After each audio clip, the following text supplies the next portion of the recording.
Olá, pessoal. Sejam bem-vindos à nossa aula da disciplina de Anatomia e Morfologia Vegetal, VEG 0027. Sou o professor Jefferson Dombrowski, serei o professor de vocês nessa disciplina.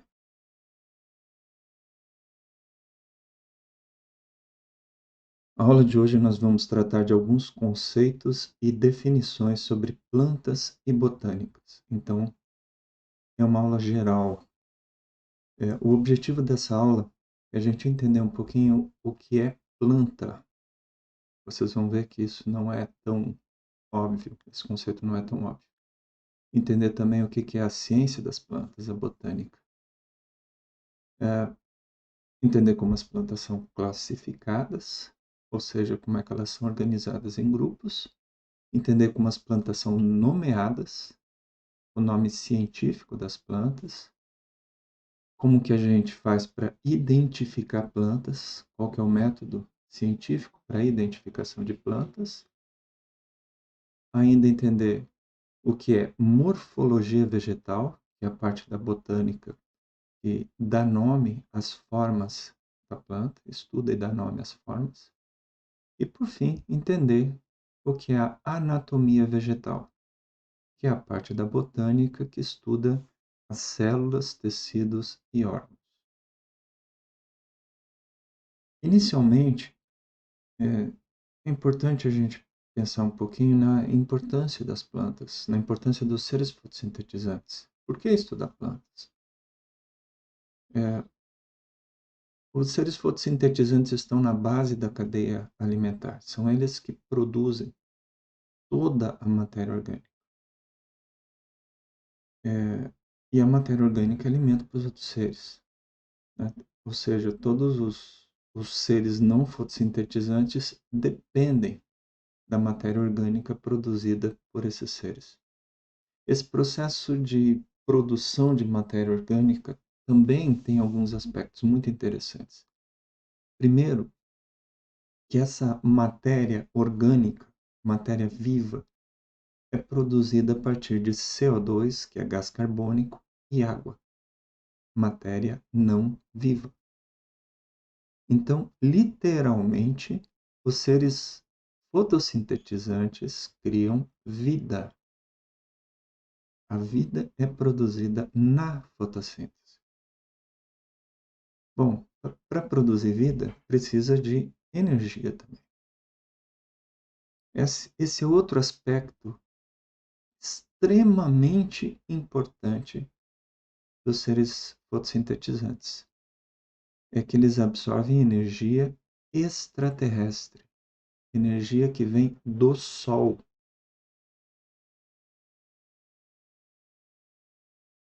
E produzem um resíduo que, afinal, também é muito importante para a existência da vida na Terra. Esse resíduo é o oxigênio gasoso, que a gente usa no processo chamado respiração aeróbica. E, por fim, a partir desse oxigênio gasoso, ou como um coproduto do oxigênio gasoso, tem o ozônio. O ozônio é um gás O3 muito leve e que forma uma camada na nossa atmosfera que serve como filtro de radiação ultravioleta. Essa camada de ozônio é o que permite que a gente possa sobreviver fora da água. Antes de haver a camada de ozônio, não existia vida fora da água. Isso os seres fotossintetizantes em geral, né? Ainda, as plantas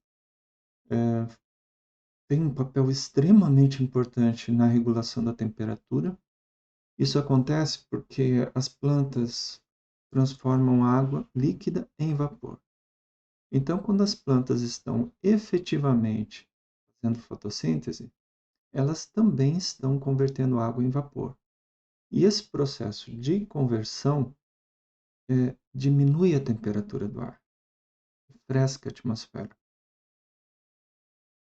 Ao mesmo tempo, né, essas plantas jogam uma enorme quantidade de vapor de água para a atmosfera. Gigantesca quantidade de vapor de água para a atmosfera. com isso, umedecendo o ar e produzindo chuva. Esse é um aspecto fundamental das plantas. Então, forma o ciclo da água. Muito da chuva nos continentes, né, é função das plantas. Outro aspecto também que não é conhecido, não é muito tratado, é a ciclagem dos nutrientes minerais. A grande parte dos nutrientes minerais se concentra na superfície do solo, nos primeiros 20 centímetros. Por que isso? Porque as plantas mineram o solo. Elas pegam o nutriente onde as raízes alcançam. E a partir daí, esses nutrientes, pelo menos uma boa parte deles, são transportados para a parte aérea. E quando essas plantas morrem, isso cai na superfície do solo. Então acabam sendo concentrados nos primeiros centímetros da superfície do solo. Esse é um aspecto também relevante das plantas.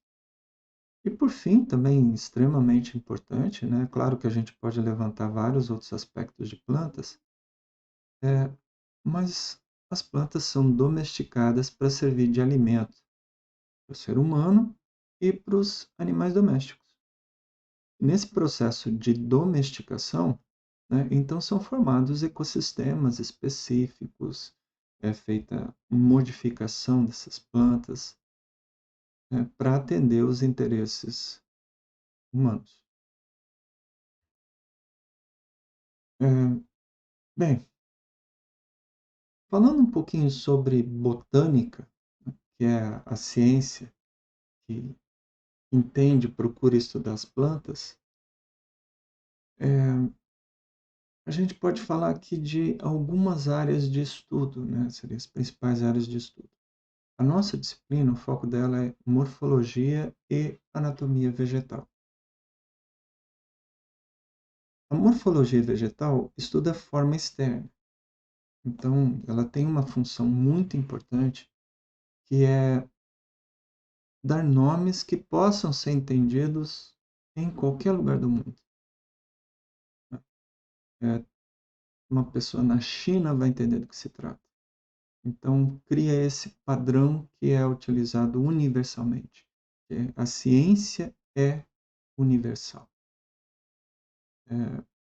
A morfologia se concentra na forma externa, folha, caule, raiz, estuda a diversidade e dá nome para essa diversidade. A anatomia também faz isso, ou seja, também dá nomes, também estuda as relações, mas da forma interna das plantas. Então, o objeto de estudo da anatomia são as células, os tecidos e os órgãos. Então, procure entender como as células se arranjam em tecidos e como esses tecidos formam os órgãos. Isso é fundamental porque é a célula que faz a planta acontecer. É a célula que faz todas as funções da planta.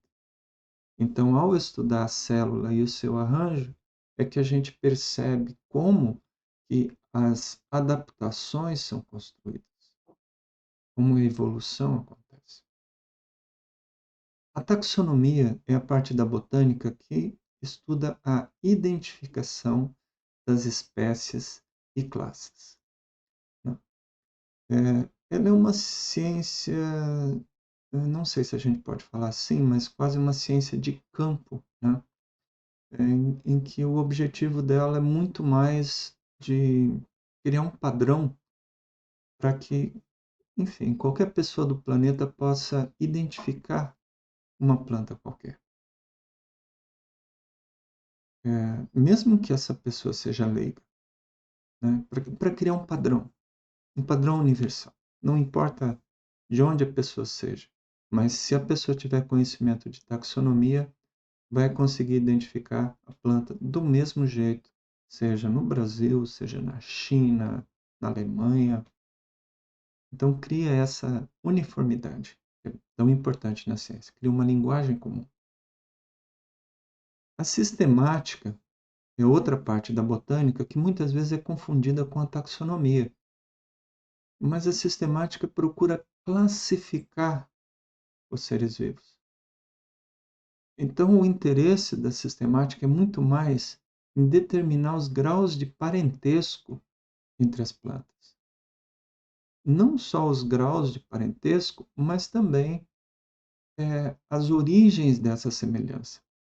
A gente vai ver que de uns tempos para cá a gente consegue entender melhor a evolução das plantas. E com base nisso, a gente consegue classificar hoje em função da filogenética, que seria a organização dessas plantas em função dos ancestrais comuns. É bem interessante isso. E acaba criando uma diferença muito importante com a taxonomia. A taxonomia tenta ser prática, tenta ser fácil. E a sistemática ainda é uma ciência em desenvolvimento e é mais complexa. A taxonomia não precisa dessa complexidade. Mas, enfim, elas acabam se misturando, tanto a taxonomia quanto a sistemática. A fisiologia, que é a minha área de formação, estuda o funcionamento das plantas. Então, como a planta usa água, como a planta absorve os nutrientes, como faz fotossíntese, como que ela produz. A ecologia estuda mais do que a planta, no sentido que ela trabalha muito mais com grupos de plantas. Então, o interesse da ecologia é muito mais como que os indivíduos de uma espécie se relacionam, ou, melhor ainda, como os indivíduos de várias espécies se relacionam entre si e com o meio ambiente. Então, ela estuda essas relações. Há ainda uma outra área da botânica bastante interessante, que é a ecofisiologia. A ecofisiologia a gente pode dizer que é mais ou menos uma mistura de ecologia e fisiologia. E aqui o interesse é estudar o funcionamento da relação com o meio ambiente. Por exemplo, um fator ambiental, temperatura. Como é que isso afeta a fotossíntese? Ou então, a competição com uma planta daninha. Como é que essa relação de uma planta, uma cultura agrícola, uma planta daninha, como é que ela ocorre? A quem afeta quem? Como que isso é afetado? Essas são mais ou menos as áreas da botânica.